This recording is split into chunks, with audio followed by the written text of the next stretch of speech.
Hi, everybody. Well, here we are carrying on with the preparations for a move.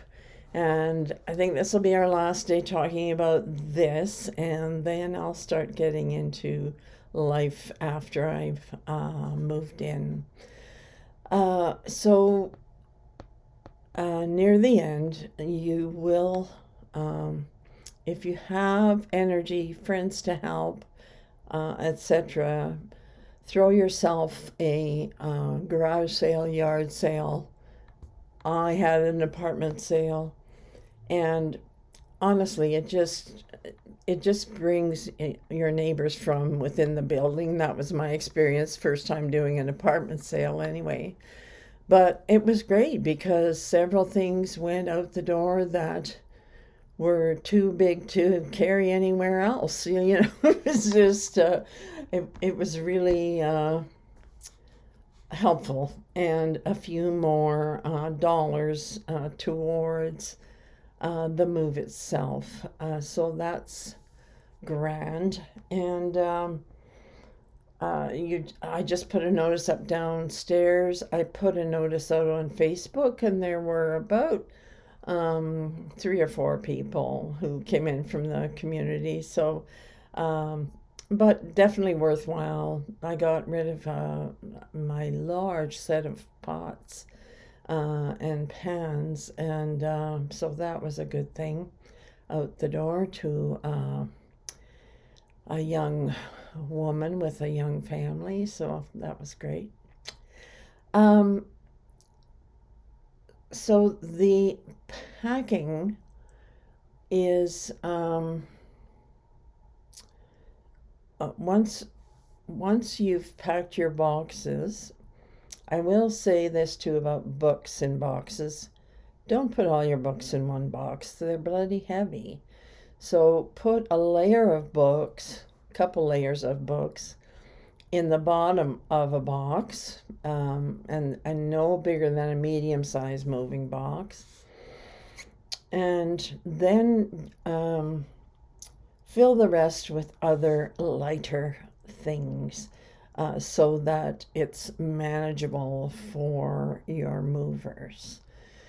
Um, Also, if you've bought that package of packing paper, as I always do, it's so helpful for everything, breakables, and your art, your um, decorations, and decor, smaller decor items, etc. It's really good to protect them thoroughly for the move, and then you don't need to worry.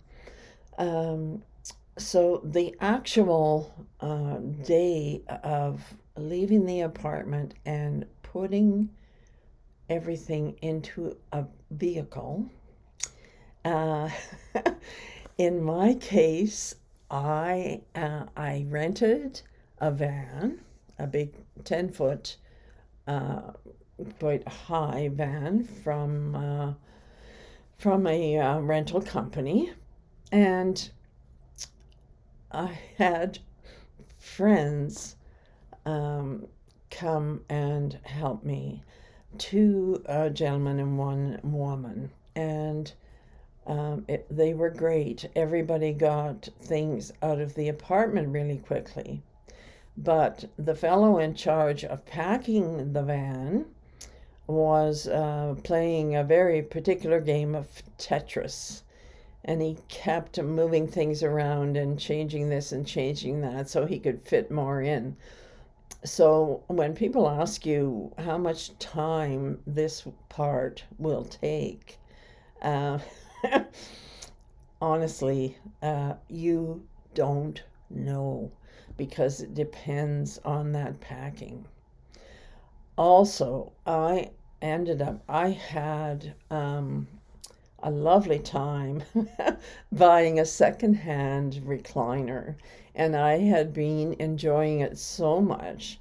So I insisted on putting it in the truck, which took up enough room that I had to fill a friend's car with a hatchback um, for to get the last of it moved. And I'll tell you about my arrival next time. But yeah, it took a long time to get that apart and downstairs, and then everything had to be rearranged to make room for it. And oh my goodness, yeah, it was funny. So realize that it's going to take some time. And maybe even get yourself a sandwich the day before or something, because you will have a fridge there, and you can keep yourself a nice little snack. So here I am at 6 minutes, and I'm still Peg. See you soon.